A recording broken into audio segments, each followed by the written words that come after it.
So welcome to today's webinar, Crash into Digital Content with Crash Course. We are really excited to get to share some information about this really cool resource with you guys, Crash Course. If you have heard it and have had experience with it, I'm sure you will learn some new things. And if you are not familiar with it, if you've never heard of it, then you're in the right place. So either way, you will leave with lots of new information, I'm sure. So we will get to that content soon. Let me get through some housekeeping things first. My name is Mary Carnahan, and I am the eLearning Resource Specialist with the Department of Education in the Office of eLearning, and I get to produce these webinars. So this is a fun thing for me to do, and I get to learn lots of great new things right along with you all. So we are glad to share information with you guys while you don't have to travel anywhere. You get to be in your classroom or home or wherever you have made it to this afternoon. So please use the chat window. You should see that on the right side of your screen. Use that to share questions throughout the call, to share ideas. This definitely isn't just a one-way communication tool that we're using today. We really want a back-channel conversation going on. So share some ideas that you might have on how you could use this in your classroom, or maybe how you already are. Ask questions of other participants. Just utilize each other as the resources that you all are. I believe I have everyone's line muted. If you are not muted, I will mute you if I hear you. We want to keep the lines muted so that we can hear our presenters without distraction and background noise. And I think that is all that I have for housekeeping. So just a couple of things from our office.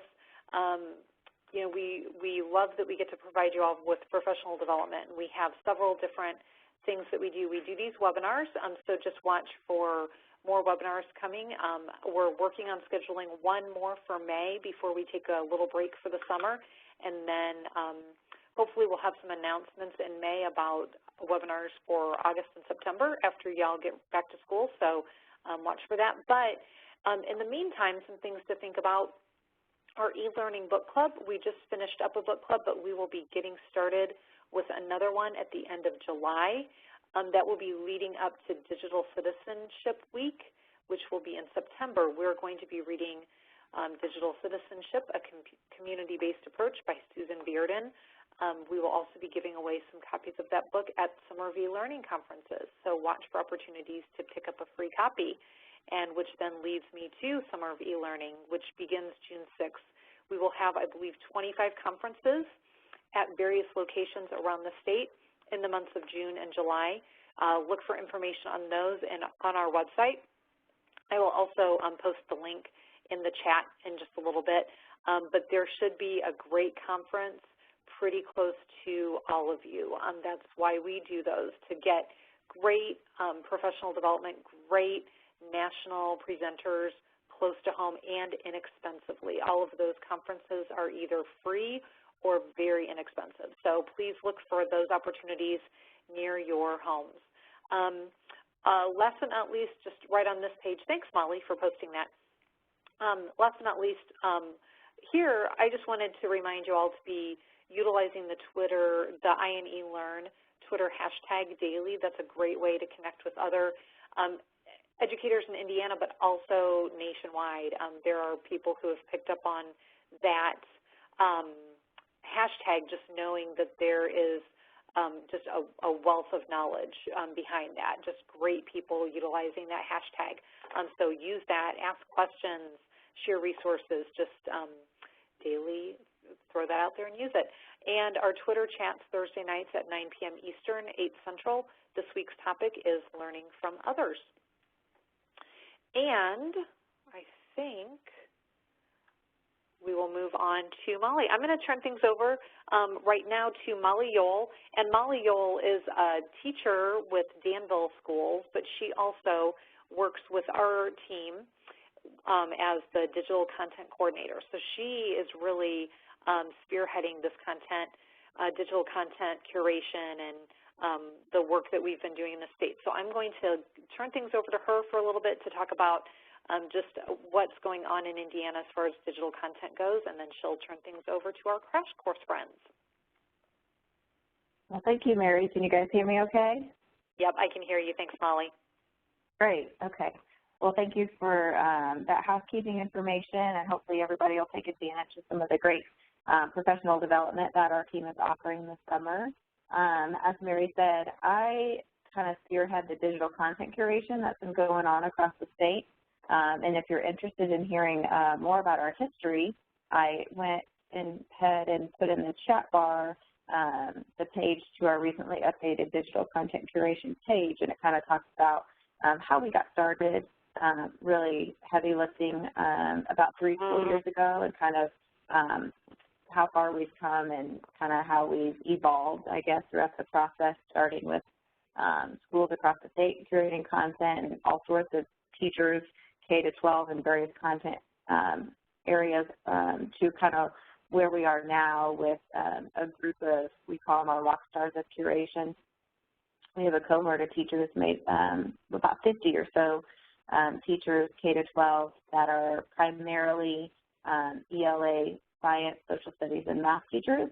And we're really focusing on those 4 content areas right now, trying to get a lot of digital content curated, quality examples of digital content. We've kind of also shifted a little bit from making whole lessons to really just taking the time to vet quality resources for Indiana teachers and tagging them with standards. And so that's kind of our focus for next year. We recently completed a Teaching with Primary Sources 2-day workshop in Bloomington. We were able to receive a $20,000 grant from them and did some training for those rock stars of curation, and now they're going to go out to their respective districts and share that knowledge, and they're going to be at summer eLearning conferences leading sessions on teaching with primary sources from the Library of Congress, and also through that work we'll have about 150 or more new digital lessons created around Indiana standards using those digitized primary sources from the Library of Congress. So that's kind of been our focus this spring, which is really exciting. So look for those lessons and those folks out sharing this spring and summer. Just also for those that are kind of new to this topic, Indiana in February recently joined the U.S. DOE Office of Technology, the Go Open campaign. We were one of 13 states to join the Go Open initiative. And really say that we are going to support that as I feel like we have been doing for several years. And our goal is to provide quality digital content, free quality digital content that's available to any student regardless of their zip code.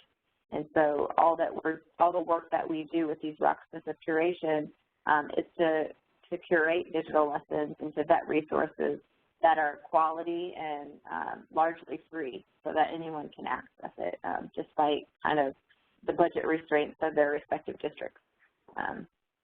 And so we will continue to support that initiative next year and work with the U.S. DOE and the other states that have joined to do even more things for our Indiana teachers. So I guess along with that, there's also a new digital content repository called Amazon Inspire that we've been working closely with.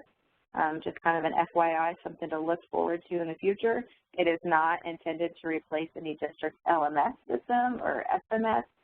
It's simply going to be an open, free place where teachers can go and search vetted content that other teachers have added. They can rate it using Amazon's rating system at the stars, and they can add stuff there as well. And so Indiana is going to be putting our future digital content that we curate on the Amazon Inspire site, which is still in beta, but we're looking for it to be open this summer for teachers to start using. And it will be free across the country, so not just for Indiana teachers, but for all teachers in this great country of ours. And so they are also working with the Go Open initiative. And so those two kind of go hand in hand. And so look for more information you'll see information on our site about that as well. And that kind of brings me to the crash course. Since we are so invested in finding quality resources for our teachers to use that are free, we reached out to the crash course folks, and I was put into contact with Joe Ball, who is the curriculum director or curriculum developer at Crash Course. And so Crash Course has these amazing videos that I use in my classroom, that I know a lot of you probably use in your classroom, but they wanted to do more. And so I'm going to let Joe kind of take over and talk about how Crash Course is evolving and definitely taking part in this Go Open initiative, whether intentionally or not, as they are a free place for teachers to get digital content. So I think Joe is here along with one of his colleagues, and I'll let him introduce Stan. Hi, Molly. How are you? Thanks for having us. Great. Thank you. Excellent. Well, as we get started, I want to first introduce my colleague, Stan Muller, who's here with me. Stan, say hi. Hi. Stan is the executive producer of Crash Course. He is also the host of Crash Course Intellectual Property Series. Stan enjoys coffee, karaoke, and his dogs. No. My name is Joseph Ball. I'm the curriculum coordinator at Crash Course. I'm a former teacher. I've taught both middle school and high school social studies. I'm a husband, a father, and in my spare time, I am the vice president of Indie Film Fest. So if any of you are available this summer to attend Indie Film Fest, I would love to meet you there. Before we really get started in what Crash Course is and what we offer, there are a number of websites that I would point you towards. There's youtube.com/crashcourse, where all of our videos are held. There's also our actual website, which is still under development, but you'll get a sneak peek of that today, and that is thecrashcourse.com. In the meantime, we've also been operating thecrashcourse.tumblr.com, which contains some of our video content, and then questions and answers and animations and things of that nature, features that are shown on our videos. We're active on Twitter at The Crash Course. Stan is also on Twitter at Crash Course Stan. And finally, we have facebook.com/YouTube Crash Course. So those are the websites to familiarize yourselves with. We've also already done. Sorry, we don't have your screen. We don't see your screen. Oh goodness, I'm so sorry. That's okay.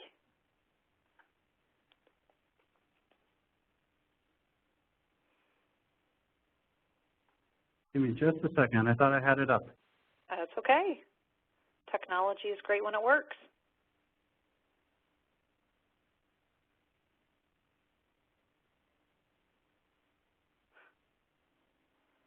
How about now? Now we see it, yes. Awesome. Sorry about that. That's okay. So those are our websites, youtube.com/crashcourse, thecrashcourse.com. It's our website that's still under development, but you'll get a sneak peek of it today. We have thecrashcourse.tumblr.com. Contains some of our video content, questions and answers about individual videos, and things of that nature. We're active on Twitter at thecrashcourse, and also facebook.com/YouTube Crash Course. So those are our websites. There's Stan, there's myself. I gave you a little bit of our background.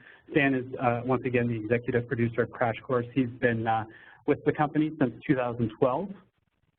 Stan, can you talk a little? Oh, 2011, pardon me. Can you tell us a little bit about how you got involved in the production of Crash Course videos?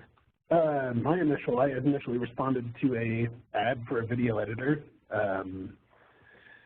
John and Hank Green are the founders of Crash Course, and they started out as just a YouTube phenomenon of sorts, just the two of them making videos on YouTube, and caught on. They wanted to get into education and also kind of expand their capacity, so they hired a couple of people. I was one of those early hires, and came on generally to help with video, and then my background in history and video production turned out to be a pretty good fit for the Crash Course project when we launched it.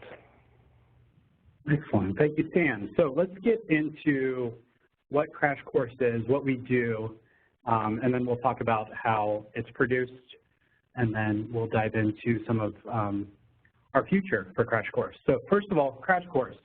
We strive to offer free education to the world through YouTube by making educational videos.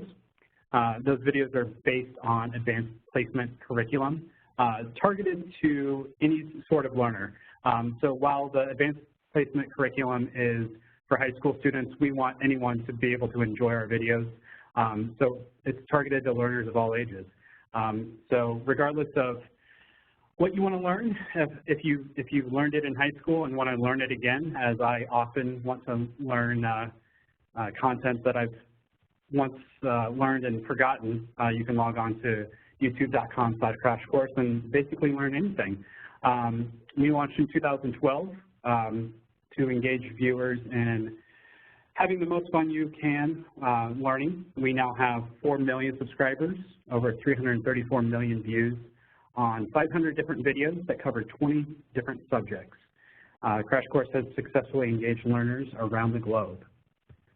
Our goal is to provide free, informative, and entertaining educational videos to the masses, keeping each episode short enough for constant engagement and optimal learning, while also being presented in a truly unique multimedia approach. So if you're a teacher in a classroom, a student on a tablet, or someone in a library studying, Crash Course is available to anyone at any time. We are firm believers of classrooms. We do not want to replace classrooms. We believe that classrooms are essential learning environments that challenge students to engage in complex and social situations. So for all you teachers out there, we're not here to replace you. We want you to keep your jobs, and we want you to be paid more. But what we do want is for you to be equipped with quality resources to enhance classroom learning experiences. A little bit more about what the Crash Course videos look like. They're approximately 11 to 15 minutes in length. They cover a multitude of high school subjects. So far, we've covered subjects that are basically broken down into 2 categories, either humanities or the sciences. So we've taught world history, English literature, U.S. history, government, politics, economics, philosophy. We are now covering games. So if anyone's interested in video games, well, that's not necessarily a high school subject yet. We're still teaching the history of games, so that's interesting and new and exciting.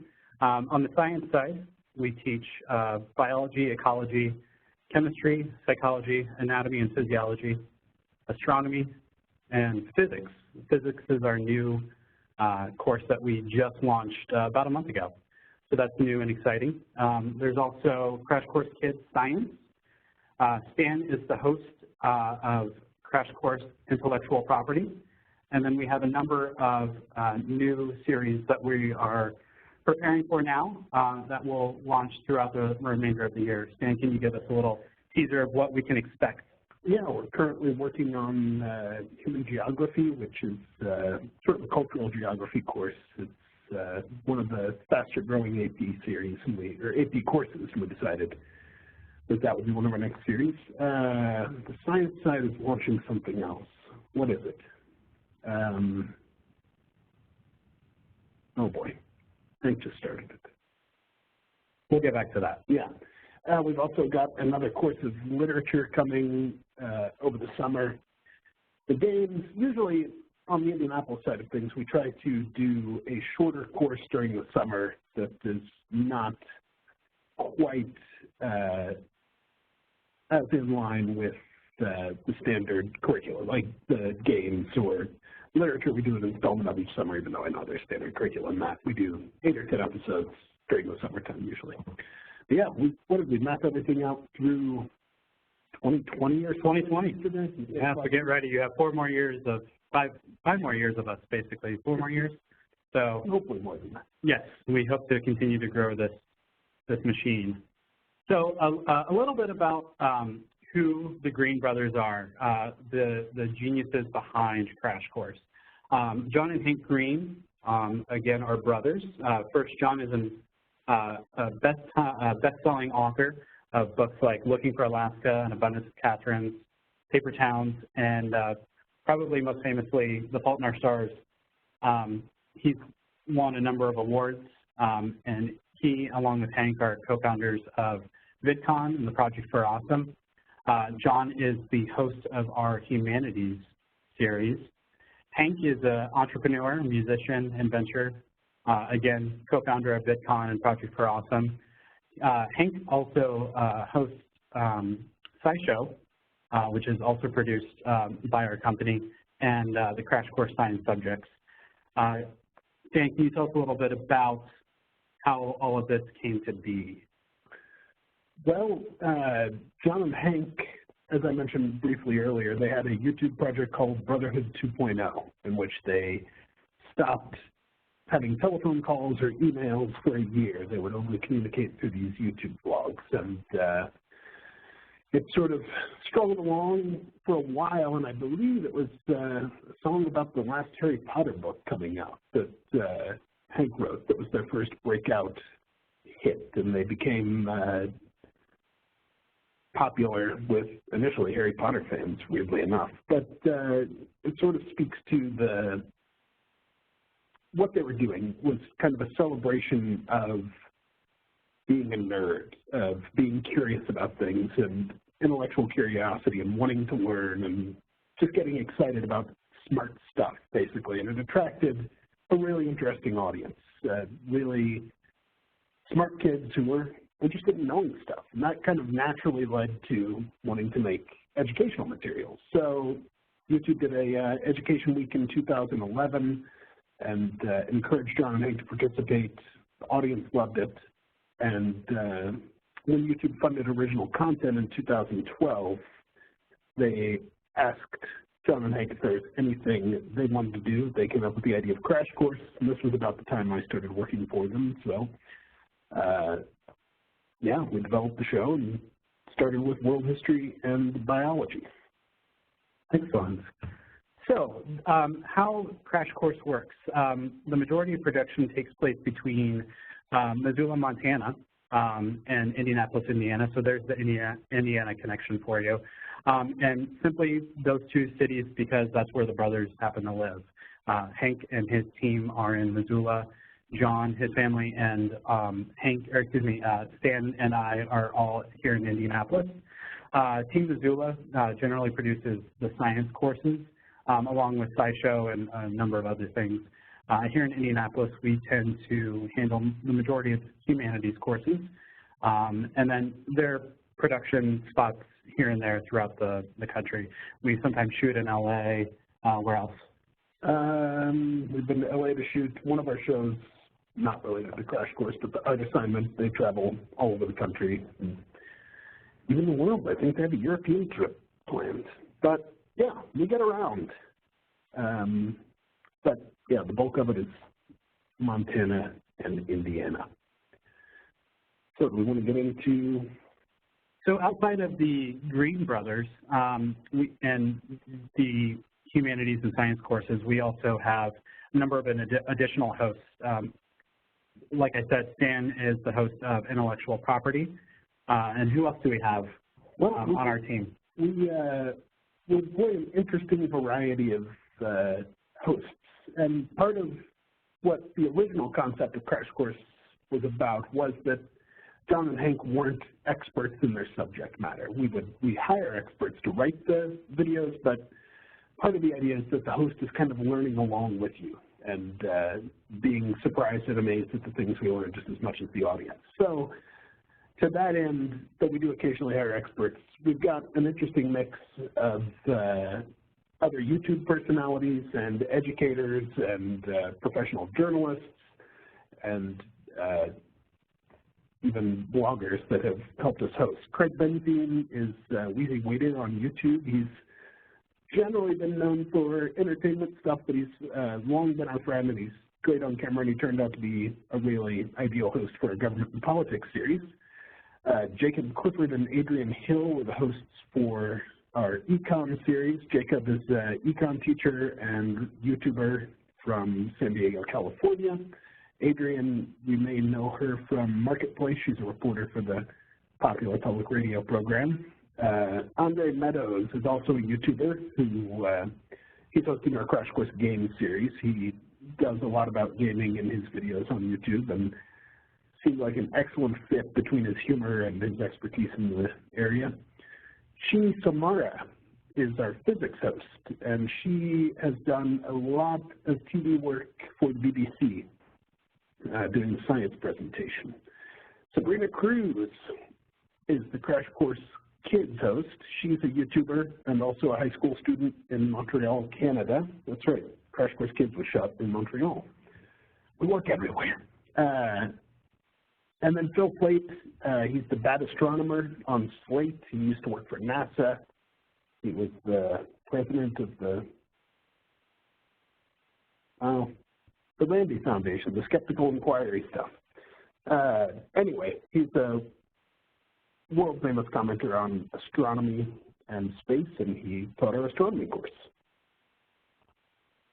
So, Crash Course, as I said, sometimes the hosts are experts, sometimes they're not. The way we make the show is very collaborative. We find a subject expert to write our scripts and help us plan out the course. For example, Raul Meyer was John's high school history teacher, and he wrote both our world history, U.S. history, and government and politics series. And he's taught all of those as AP subjects in New York, where he is a teacher. So he was able to help us lay those out and write the actual scripts for us. And he did a lot to help set the tone for at least the humanities side of Crash Course. So after those scripts are written, we will fact check them here internally and then edit them to make it casual conversational language. That's one of the keys to what we're doing, is that it's like the person who's interested in the subject has sat down to talk to you about it rather than give you a lecture about it. Anyway, that's the hope. And we put some jokes in there to try to keep it engaging. Another key part of the engagement aspect of it is our animation team in Canada, Thought Cafe. They animate a considerable amount of each video and bring in a lot of the pop culture references that really resonate with the students. Yeah, and we upload it all to YouTube, and people seem to like it. It gets about 500,000 views per day. So that's a little bit of what our series looks like. We really wanted to show a video, but we were a little worried that audio and visual may not sync up. But after all of this is done, we certainly encourage you to go to youtube.com/crashcourse and start watching some of the videos if you're not familiar with Crash Course. We know that teachers and students love watching the videos in classrooms and as homework, and they've been doing so for the last 4 years. Based on feedback that we received from teachers, anytime that we met or interacted with them, they always wanted more materials to kind of go along with the videos, either questions that we could develop, quizzes, visual learning tools, you know, word puzzles, anything of that nature. They just kind of kept requesting more materials. And so we got the idea to not only create those materials, but also to basically create an entire curriculum with the videos kind of driving the content. So my job as the educational content creator for the curriculum project is to develop the expanded curriculum that's based in the AP guidelines, Common Core state standards, and national standards as well.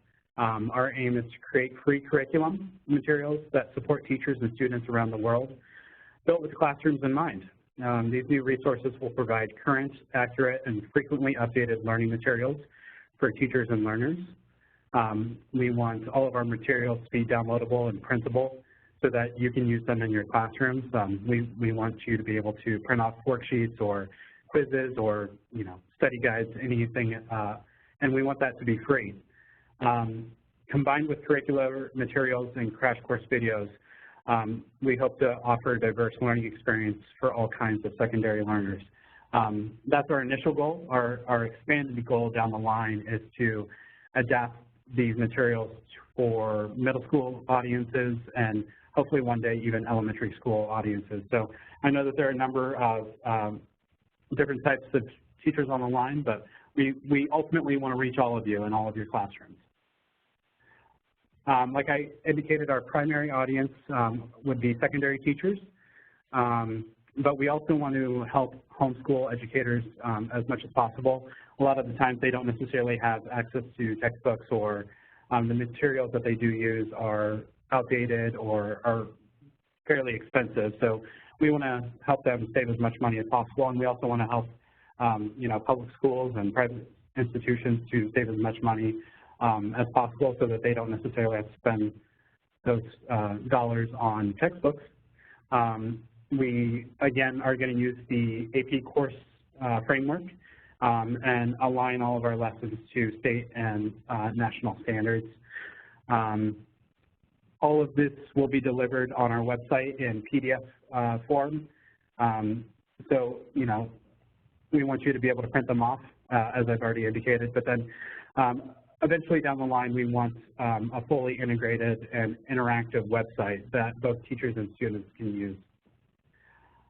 We want to equip educators with innovative and flexible frameworks to engage learners with challenging methods of study. Aside from some of our other goals listed there, we want teachers and school districts to stop being plagued by textbook costs.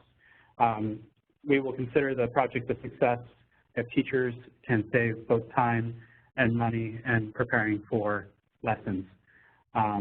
We want to offer best teaching practices and methods for assessing achievement and comprehension while enabling students to relate academic materials to real-world experiences.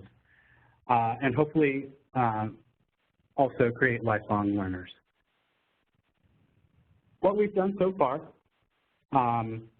is basically aligned our World History series with the World History AP curriculum. So where there are gaps in the content, the video content, we are filling those gaps with activities, scholarly articles, a lot of reading and writing activities, and essential questions that students will answer and struggle with throughout the unit. Each unit will be, the curriculum is broken into 6 different types of units of study, covering a year's worth of content. Each unit will begin with a brief overview for both teacher and student to kind of prepare for that day's or week's lesson. Like I indicated, 1 to 2 essential questions that students will address throughout the unit. For the teachers, we'll have unit objectives and desired outcomes listed with each lesson. And then the materials are written in 2 separate languages. There's a teacher-facing language and then a student-facing language that provides detailed instructions for the activities preparation, purpose, and process. Then there will be a number of listed resources and extension activities that teachers can utilize if necessary. And then at the end of each unit, I'm developing quizzes to test for comprehension, and then there will also be a formal writing activity. As I indicated, we want the videos to drive the content, but ultimately, teachers can tailor and adapt this to their individual audiences. Even if you don't necessarily want to employ the entire curriculum, we've created video questions that you can use, and if that's the bare minimum that you use, we will still be happy with that. So those video questions will be both factual and conceptual to accompany the videos. And where there are gaps in the content, the video content, we will create activities to expand on ideas within the video that we find interesting, but then also making sure that we hit all of our curriculum marks based on the AP guidelines. We love writing. As we indicated, John is a world-famous writer, and we would probably be nothing without really good writing in all of this. Crash Course is dedicated to excellent writing, so we want all of our students to be really good writers as well. So there are tons of opportunities for both formal and informal writing prompts. To aid in this process, we've created writing rubrics, and with the informal writing prompts, we want students to grade each other's writing and offer critiques. And then for the formal writing prompts, we want you teachers to be able to grade and critique that work. So we've created rubrics that reflect these desires. And with the writing prompts, they will mirror writing scenarios that students will encounter on both the SATs and AP World History exams, specifically DBQs, document-based questions, continuity and change over time, and comparative essays. And then our activities will include articles that provide detailed overviews of contents, analysis of primary source documents, writing prompts, and higher order thinking activities. What it'll initially look like will be PDF format, free to download. And then eventually we want quality feedback from teachers and students, providing honest reactions to the content and to the activities. We never want to assume that we know your students better than teachers do. So we want you to be able to add to the content or edit the content as necessary to tailor the materials to your specific classroom, learning levels, and teaching styles or needs. All of the materials will be housed on thecrashcourse.com. As this site grows and evolves, we hope to have a forum for teachers to discuss and exchange materials, lesson ideas. We also want to have Crash Course approved educators. So if you really love using our video content in your classroom, if you love the curriculum that we're developing, and if you want to consider contributing your own ideas, we would love for you to become Crash Course approved educators, sending us lesson ideas or writing out activities, and then also down the line participating in Twitter chats. So, you know, hashtag SSChat or Crash Course Education, or, you know, hashtag eLearning. Is that what the hashtag is? Sorry for all of our e-learners out there in the Indiana Department of Education. So let's kind of dive into what this will ultimately look like. And I have an example lesson of something that we've developed.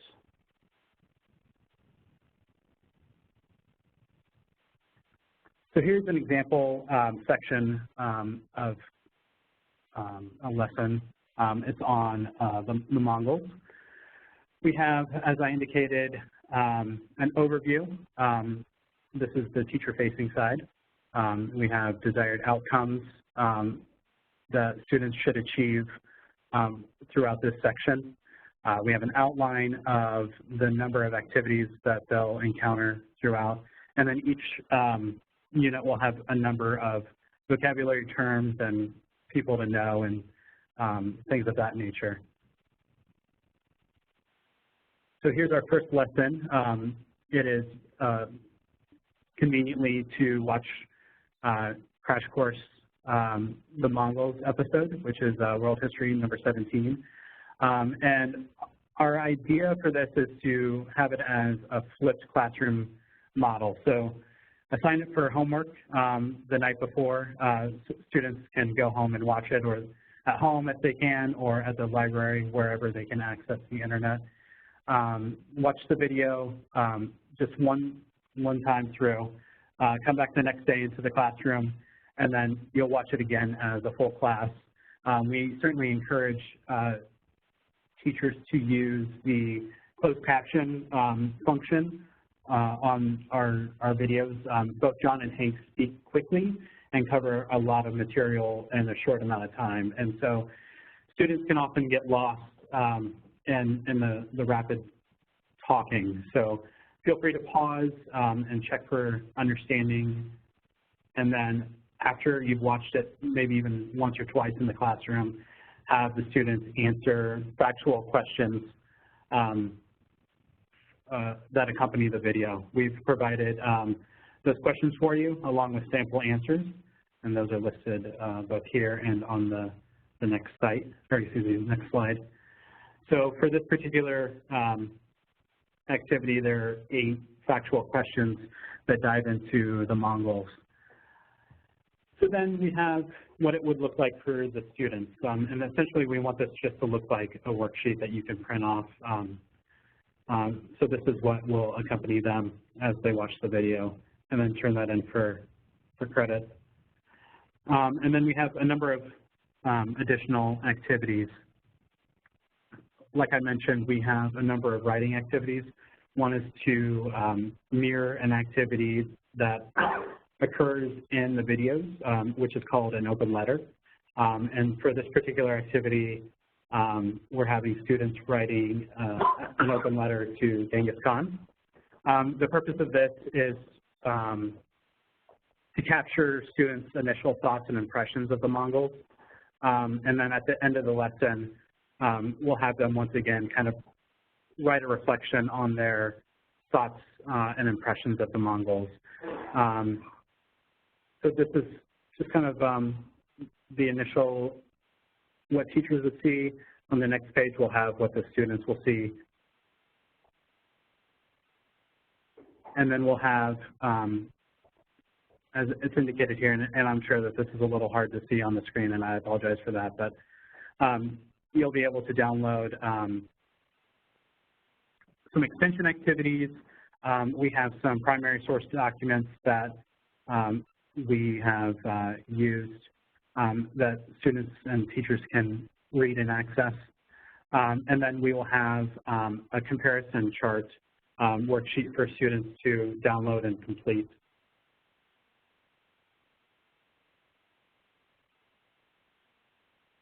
And then finally, our kind of wrap-up activity for the end of this section is to have students once again write a reflection on their thoughts on Genghis Khan and the Mongols and where they are in their place in history. You know, are they ruthless or are they a little bit more complex than that? So that's kind of a sample of what we've developed. And this is just one small section of a much larger era in time. And let me transition back over to our website. So all of this is going to eventually be housed on our website, thecrashcourse.com. We know that some schools and districts block YouTube access, so we want to make sure that all of our video content is available for download on our website. So if you happen to work in a school or district that does block YouTube, you can still access our video content. So all of that will be listed under our courses, and then eventually when all of our curriculum content is completed and designed, we will put that up on our website for free.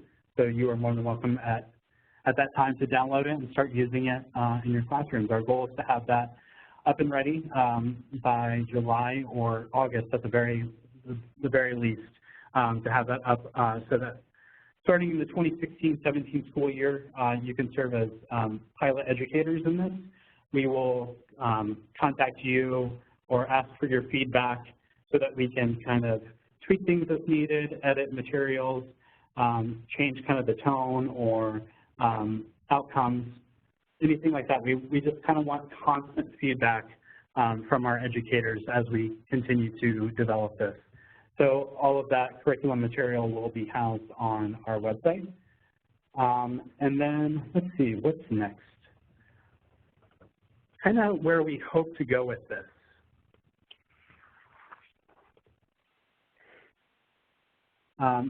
based on feedback from educators and the success of our pilot project, we hope to secure additional funding to expand our curriculum development to other subjects already established, that already have established video content. So over the next 4 years, we hope to develop curriculum content for our humanities courses, the 7 or 8 there that are listed, and then we also want to expand to our science courses, chemistry, biology, physics. Physics is a tough one, but we are excited about the upcoming series and know that it's going to be really exciting and well done. So that's kind of where we hope to be over the next 4 to 5 years, hopefully with providing free quality content to teachers and also helping school districts to save maybe a little bit on textbook costs. Sam, anything to add? You hit on all the essential points. That free is the key thing to me. It's a huge part of our mission to make sure that neither teachers nor students have to pay to use our resources. We feel like we have the team in place and can hopefully continue to find the foundations that want to fund this sort of material that can free up a lot of money to go into other places in schools' budgets than textbooks. Ideally, that's the dream. And that's essentially the end of our presentation. And I understand that we have probably some questions from all of you. So if, Molly, I know you've kind of been monitoring those questions. So let us know if anything comes up or if you have any questions of how we can help you improve classroom learning experiences, ideas of how to use this in your classrooms, anything. We are excited to help.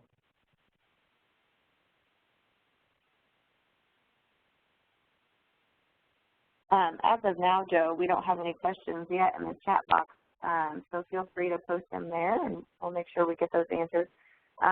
Joe, I have a question. So since you guys are starting off with the world history, you had mentioned how you have some primary sources built in. Have you guys worked with the Library of Congress at all during this project, finding these? Okay.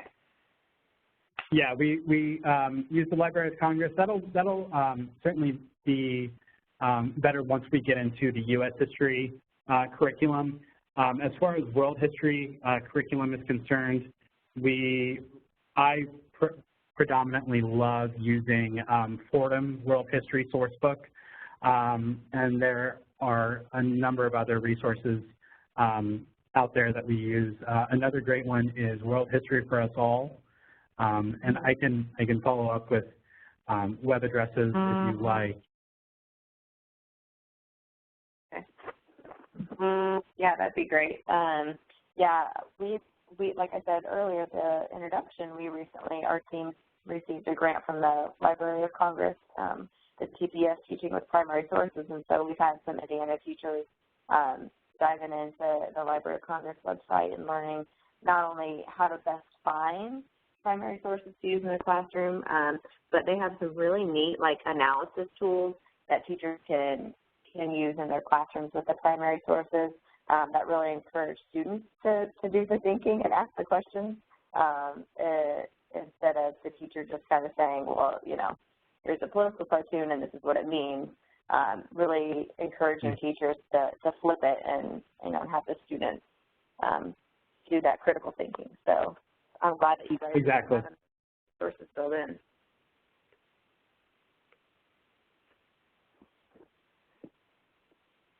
Any questions? Have you guys talked? This is another one for me, I guess. Have you guys talked with the USDOE, the Go Open campaign? Are you familiar with that? We haven't yet. I think those are once we get the entire project done. And we put it out there to the world. I think some of those other collaborative opportunities will start to emerge. But no, we haven't reached out to the Office of Technology yet. Yeah, Yeah, that's great. I mean, you guys are essentially doing what they want everyone to, to be able to do, support, free open resources. So you guys are just better supporting us. We appreciate that. Oh, no problem. Thank you. Thank you for reaching out to us to do this. And, we still have a couple more minutes, so if any questions arise. But no, Molly, thank you for reaching out and being a tremendous source of resources and encouragement. So thank you for that. Yeah. I think it's awesome what you guys are doing, and I hope that you continue to find money to fund it and to grow it. And it is such a weight off of teachers' plates when they know that there's a reliable resource they could go and find quality, resources to quickly, grab and use in their classrooms. And the fact that you're growing it beyond and, doing more of that vetting is just a tremendous help to us all. Yeah, that's really our inspiration behind all of this. It's just to ease the burden of time and money for teachers, and anything that we can do to assist you is really that's what excites us. I think is we really do want to help, and then we also want to continue to provide really great educational content that's engaging and entertaining. And the exciting thing for us is when we hear that teachers are using the content in their classrooms, but that they were introduced to it by their students. So when students are going to their teachers and saying, "Hey, have you heard of this guy or this web series?" That's what's really exciting, is that the students are the ones that are requesting it. Yeah, that's awesome. Yeah, we learn a lot of great resources from our students. All right, well, if there's not any questions, Mary, do you want to go ahead and close out for us? Sure. Just a big thank you to Joe and Stan for sharing this with us. It's just a great resource the way it is now. So it's really exciting to see what's coming. So that's going to be really awesome. Resource to share site. Okay, one teacher asked, would you say that this is a great resource to share with students over Facebook, and how? Well, I mean, you can always embed the videos anywhere using a YouTube link. The curriculum stuff will initially focus on those downloadable and printable PDFs. The thinking there is that we want to make it accessible to as many classrooms as possible to begin with. The online component of it is down the road, I think. But yeah, I mean, if a teacher, posts on their classroom's Facebook, "Hey, students," what I would do is I would just link the video to that post and say, "Here's your homework for tonight. Watch this, and then we'll talk about it tomorrow. We'll even watch it in the classroom again." But I think that's a great way of accessing the video, and then also using Facebook to engage with students. I think that's awesome. Excellent. All right. Well, okay. The follow-up is for AP History review before exam. Yes. We know that because we actually do read the comments of all of our YouTube videos, there are dozens and hundreds of posts from students that say, I'm watching these videos as a prep for the AP exam. So, any way that students are using the videos, we are encouraged by that. And so it's a great introduction to materials. It's a great review of materials that they've learned. And like I said, all of this is based on the AP curriculum. And we're following those guidelines, and we're using the same activities and writing prompts that they'll encounter on the test. So we want all of this to be used in preparation for that, but we also want students to know the content and not just prepare for an exam. Right, and it's cool to know that you guys are utilizing those comments. Like, it's so great that people are sharing comments on how they're using the videos, but that you guys are reading them and then you can go and run with that. Like, this is what they're primarily being used for, or maybe this is a weakness, maybe this is something that we can, you know, focus on also. So it's great to hear that that you guys read the comments. That's awesome. Oh, we've always tried to be responsive to the audience and hopefully make it a two-way conversation about the stuff that we're doing. And that's something we have less time for as time goes on, but it's always been a valuable part of it from my perspective. Yeah, the bigger you get and the more videos you have, the harder it will be to keep up with that, but I'm sure you guys will find a way. So, well, again, thank you, Stan and Joe, for sharing, and it's awesome to know that you guys are local and that you're right here and living amongst us in Indiana. So thank you for all that you're doing for education in the state and for around the country, and for sharing with us today. Thank you so much. And once all of this is done, we will keep you updated, and we want honest feedback. So when everything's up and running, we'll alert both you, Mary and Molly, and then you can go out there and look at the materials and give us feedback, and then we'll take that back and adapt as necessary. So thank you. Great, you're welcome, and we will, as soon as we hear about it, we will pass it out through our channels too. So the screen that I have up right now is just how to keep in touch with us if you don't already know. These are the various ways that you can stay in contact with us and know what's going on with the Office of eLearning. I've recorded this webinar. My internet flaked out for a moment, and I was really glad that we did not lose this webinar. So hopefully that did not mess up my recording, but knock wood, I did record this, and I will have that posted next week. Jean asks if I can send the link via email. I will send what links I have, which are all the ones that were shared today. I can send those out in a follow-up email to everybody who participated in the webinar as soon as I can connect to that, all of your contact information from our WebEx website. So thank you all very much. Get out and enjoy the beautiful Indiana evening, and have a great week. Thank you. Thank you, guys. And thank you, Molly. Bye, Joe. Bye, Stan.